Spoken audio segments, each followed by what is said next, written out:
You've heard the stories, right? The sensational tabloid headlines, the hushed jokes, the urban legends whispered at parties. A man takes a little pill to enhance a romantic evening, and it becomes his last. The story usually ends the same way, a tragic, sudden death, with the medication immediately blamed as the culprit. It's a narrative that has woven itself into our culture, creating a potent mix of curiosity and genuine fear. For millions of men who use or consider using medications like sildenafil or tadalafil, this fear can be a heavy burden. It raises a chilling question. Is the pursuit of intimacy worth risking your life? This widespread myth portrays these incredibly common medications as a form of Russian roulette, a silent killer waiting for the right moment to strike during one of life's most vulnerable and private moments. The fear is real. Men worry, partners worry, and this anxiety can cast a long shadow over relationships and personal confidence. But how much of this fear is based on fact, and how much is based on fiction? In this video, we're going to pull back the curtain and separate the scary myths from the scientific reality. We're going to look at the evidence, explore the actual science behind how these drugs work, and uncover the real reasons why these tragic, though rare, events happen. I can tell you right now, the answer isn't what you think, and understanding it is not just interesting, it could be fundamentally crucial for your long-term health. We'll break down exactly what these pills do to your body, expose the 5 primary, often ignored risk factors that are the true culprits in these cases, and most importantly, we'll walk through the clear, simple steps you can take to use these medications safely and with total peace of mind. Let's get started. So, to understand why these pills aren't the villains they're made out to be, we first need to understand what they actually are, and more importantly, what they were originally intended to do. Medications like sildenafil and tadalafil belong to a class of drugs called phosphodiesterase type 5 inhibitors, or PDE5 inhibitors for short. That sounds complicated, but their function is actually very simple. Think of it like this. For an erection to happen, the arteries that supply blood to the penis need to relax and open wide, allowing a rush of blood to fill the tissue. Your body has a natural enzyme called PDE5 that acts as a sort of off switch, working to constrict those blood vessels and end the erection. What a PDE5 inhibitor does is block that off switch. By temporarily neutralizing the PDE5 enzyme, the medication allows the blood vessels to stay relaxed and open for much longer in the presence of sexual stimulation, making it easier to achieve and maintain an erection. In short, they are vasodilators. Their job is to help blood vessels relax and widen, which dramatically improves blood flow. But here's the part of the story that most people never hear. These medications weren't originally designed for erectile dysfunction. In fact, their journey began in a completely different area of medicine. Sildenafil, the active ingredient in Viagra, was first synthesized and studied in the 1990s as a potential treatment for high blood pressure and angina, a type of chest pain caused by reduced blood flow to the heart. The researchers hoped its vasodilating properties would open up the coronary arteries and improve heart function. The clinical trials for angina were largely a disappointment. The drug didn't have the desired effect on chest pain. But researchers noticed something odd. The male participants in the study were reporting a very specific and consistent side effect. They were experiencing strong, long-lasting erections. The company quickly realized they had stumbled upon a revolutionary treatment for a completely different condition. The focus shifted, and a few years later, the world's first oral treatment for erectile dysfunction was born. This is a critical point. These drugs didn't just appear out of nowhere as sex pills. They were born from cardiovascular research. Their very mechanism is tied to the circulatory system, and to this day, different doses of these same drugs are still used to treat conditions like pulmonary hypertension, a type of high blood pressure that affects the arteries in the lungs. Over the decades since their release, these drugs have become some of the most studied medications on the planet. And what has all that research shown? A broad consensus from medical organizations around the world confirms that for men with a stable, healthy cardiovascular system, PDE5 inhibitors are remarkably safe. A stable system is generally defined as one that can handle moderate physical activity, like a brisk walk or climbing a couple flights of stairs, without experiencing issues like chest pain, severe shortness of breath, or dizziness. This brings us to the most important takeaway of this section. The drug itself isn't the problem.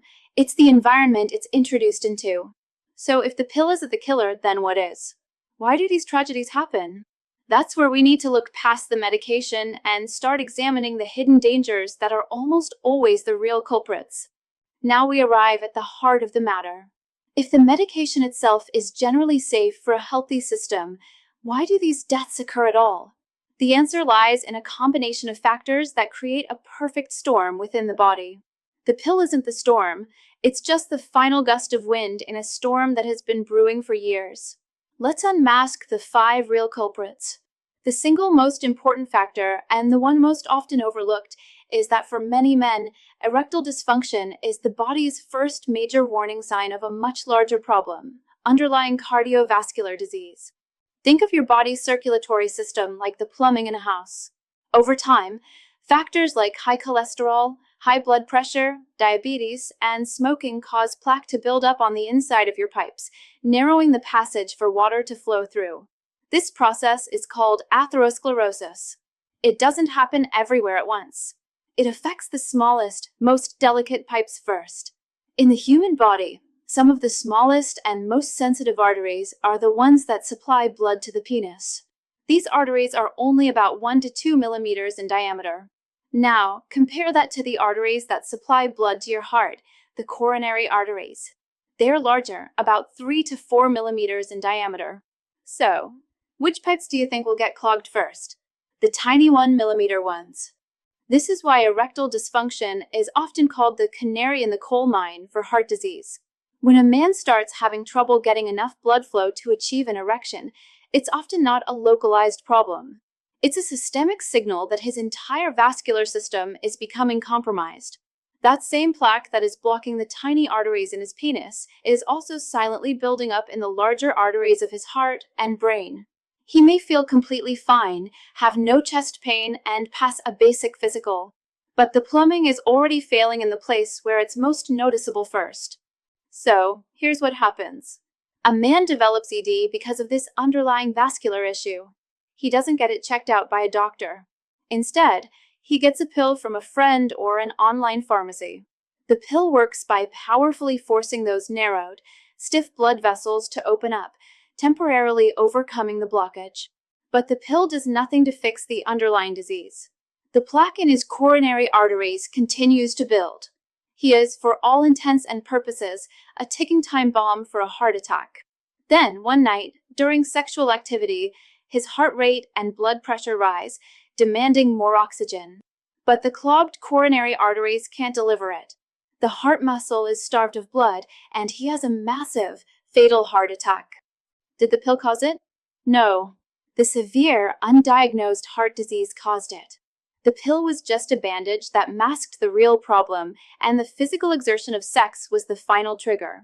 This brings us to the second culprit, underestimating the physical demands of sex. We tend to separate sex from other physical activities, but from your heart's perspective, it's a workout. The level of exertion is generally considered moderate, about the same as climbing 2 or 3 flights of stairs or going for a brisk walk. Now, if a person is in decent shape, that's no problem at all. Their heart can handle it easily. But imagine a man who is sedentary, overweight, and has the undiagnosed heart disease we just talked about. He doesn't walk much, he avoids stairs, and his body isn't conditioned for any kind of sudden exertion. For him, the rapid increase in heart rate and blood pressure during sex puts an immense strain on a heart that is already struggling for blood flow. Again, the medication is not the cause here. The fatal event is triggered by the simple mismatch between the heart's capacity and the body's demands. That man was just as likely to have a heart attack if he had to suddenly run to catch a bus or decided to shovel heavy snow after a storm. The sexual activity was the trigger, not the sildenafil in his system. Next, let's talk about the third and very common culprit, the deadly cocktail. The context in which these tragedies happen is often just as important as the medical factors. These events rarely occur during a quiet, planned evening with a long-term partner. More often, they're associated with high-stress, high-excitement situations, often involving extramarital affairs or parties where other substances are being used. Mixing PDE5 inhibitors with alcohol, illicit drugs, or even excessive amounts of stimulants creates a dangerous multiplier effect. Alcohol is also a vasodilator, and while a single glass of wine is fine, heavy drinking can cause drops in blood pressure and affect heart rhythms, adding another layer of stress. The real danger comes from stimulants. Drugs like cocaine are vasoconstrictors.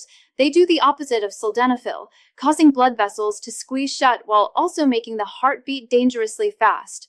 This creates a catastrophic tug-of-war inside the body. The PDE5 inhibitor is trying to open the vessels, cocaine is trying to clamp them shut, and the heart is caught in the middle, being pushed to its absolute limit. It's an incredibly effective way to induce a heart attack. Even legal stimulants, like the massive amounts of caffeine and other compounds in multiple energy drinks, can significantly raise heart rate and blood pressure, putting a dangerous load on the heart, especially when combined with the exertion of sex. The fourth culprit is a simple matter of misuse, the overdose factor. There is a persistent and incredibly dangerous mindset that if one pill is good, then 2 or 3 or 5 must be better. This is completely false.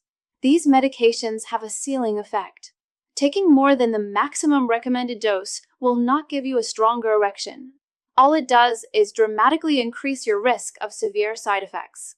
The most significant of these is a sharp drop in blood pressure, known as hypotension. When your blood pressure gets too low, your heart has to beat much faster to try to circulate blood, but it's not getting enough blood back to function properly. This can lead to dizziness, fainting, and in a system already compromised by plaque, can trigger a heart attack.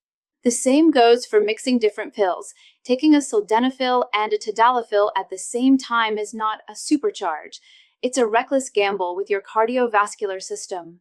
Finally, we have the fifth culprit, the one scenario where the medication is directly involved in a dangerous interaction.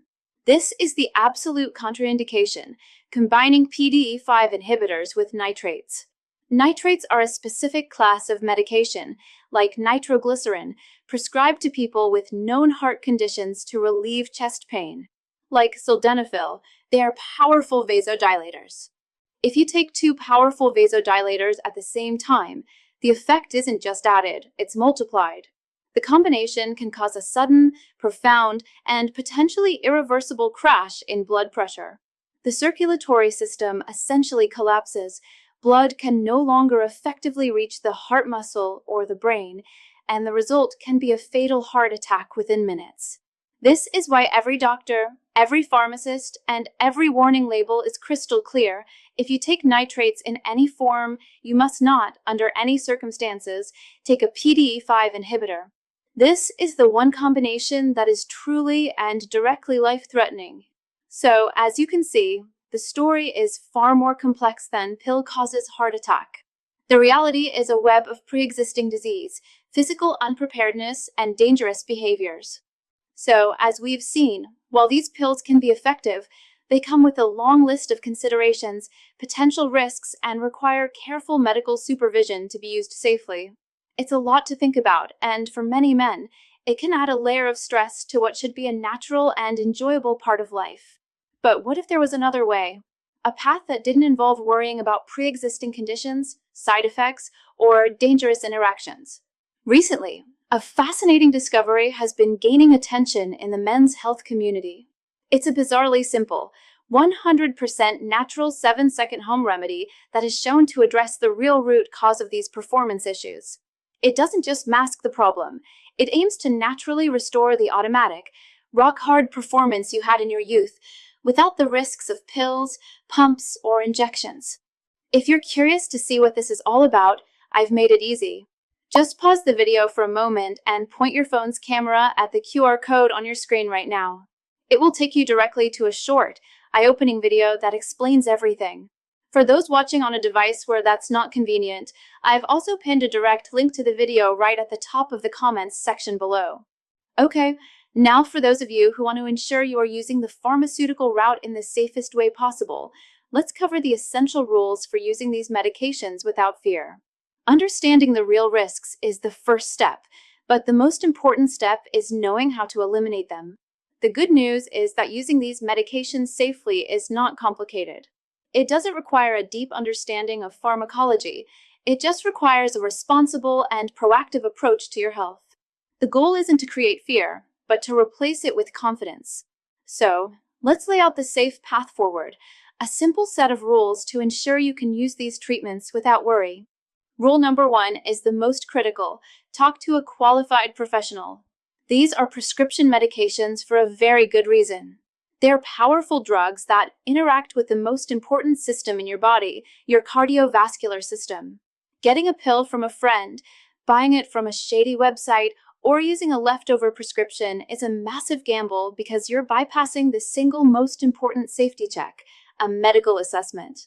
A professional can evaluate your personal health history, identify potential risk factors you might not even be aware of, and determine if you are a safe candidate for the medication. Rule number 2 follows directly from the first. Get a full health checkup. If you are experiencing erectile dysfunction, you should treat it as a serious health signal. Don't just ask for a pill to fix the symptom. Ask your doctor to help you find the cause. This should always include a thorough cardiovascular evaluation. This doesn't necessarily mean a battery of invasive procedures. It can start with simple things, like checking your blood pressure, running blood work to look at your cholesterol and blood sugar levels, and discussing your lifestyle.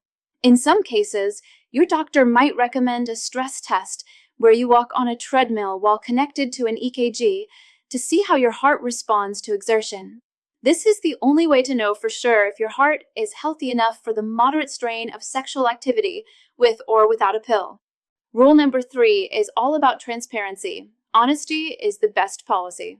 Your doctor can only help you if they have all the information. You must be completely honest about your lifestyle. Do you smoke? How much do you drink? Do you use recreational drugs or even large amounts of energy drinks? You also need to disclose every single medication and supplement you are taking, no matter how insignificant it seems. This is especially true for any heart-related medications. Withholding this information out of embarrassment isn't just counterproductive, it's dangerous. Rule number 4 is about playing the long game. Manage the root cause. A pill-free D is a temporary solution to a symptom. The best long-term strategy is to address the underlying health issues that are causing the problem in the first place. This means actively working with your doctor to manage your blood pressure, control your diabetes, lower your cholesterol, and maintain a healthy weight. Regular exercise, a balanced diet, and quitting smoking won't just improve your vascular health and, by extension, your erections. They will dramatically reduce your risk of a heart attack and add healthy years to your life. And finally, rule number 5 is simple. Use the medication as directed. If a doctor prescribes a certain dose, that is the dose you should take. Don't double up if you think it's not working well enough, and never mix it with other erectile dysfunction medications. If the prescribed dose isn't giving you the results you want, the answer isn't to take more. The answer is to go back to your doctor. There are other doses, other types of PDE5 inhibitors, and even entirely different treatment avenues, from local applications to surgical options, that can be explored safely under professional guidance. So, let's come back to our original question. Does taking sildenafil or tadalafil lead to death? The evidence we've looked at today is overwhelmingly clear, a resounding no. The medication itself isn't the poison. The undiagnosed heart disease, the dangerous cocktail of stimulants and alcohol, the sudden physical strain on an unprepared body, those are the things that cause these tragic events. The pill simply gets the blame because it was present at the scene of the crime. This understanding should shift the entire conversation. Instead of fearing the treatment, we should respect the warning. Think of it this way: erectile dysfunction isn't just an issue for your sex life. It's a critical barometer for your overall health. Treating it as a warning sign and addressing it responsibly with a professional doesn't just lead to better intimacy, it could very well save your life. Don't let myths and fear dictate your health decisions. Seek knowledge, have an honest conversation with a qualified professional, and take control of your well-being.